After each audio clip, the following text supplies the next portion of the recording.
आता अलीकडे हा क्लॉजेस वर आहे बघा. क्लॉजेस मध्ये tenseless noun clauses, infinitive noun clause हा एक प्रश्न विचारला लागला. आयएनजी नाउन क्लॉज हे शब्द आहेत प्रश्नपत्रिकेत. तुमचं कोणतं आहे? Tenseless adverbial clauses, tenseless relative clauses, EN relative clause. प्रश्नपत्रिकेत शब्द भरलेत बघा.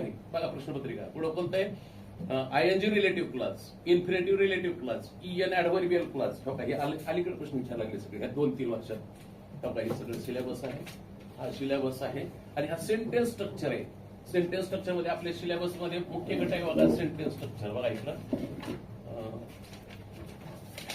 बघा ही सेंटेन्स स्ट्रक्चर, बघा ही सेंटेन्स स्ट्रक्चर.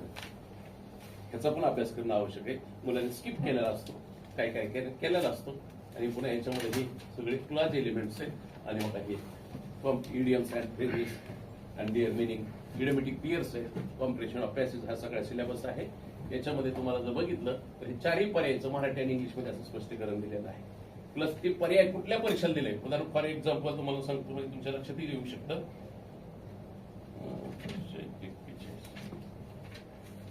हे फ्रेजल बरोबर आहे. किती प्रमाण 6 आहेत. या 4 आहेत, 4 पर्याय दिलेत. 4ही पर्यायचं इंग्लिश अर्थ, मराठी अर्थ, त्याचा पर्यायाचा वाक्यात उपयोग, ती पर्याय कुठल्या कुठल्या परीक्षेला, एसएससीला, बँकेला, एमपीसीला असं 4 सगळे 4 पर्याय स्पष्टीकरण दिले. मला वाटतं हे पुस्तक असल्यानंतर तुम्हाला कुठलंही पुस्तक नोट्स वापरायची गरज नाही. दुसरा मुद्दा, कुठल्याही विषयाचा तुम्हाला अभ्यास करायचा असेल तर समोर तुमच्याकडे काय असलं पाहिजे? अभ्यासक्रम. अभ्यासक्रम समोर असल्यामुळे तुमची दिशा भरकटत नाही.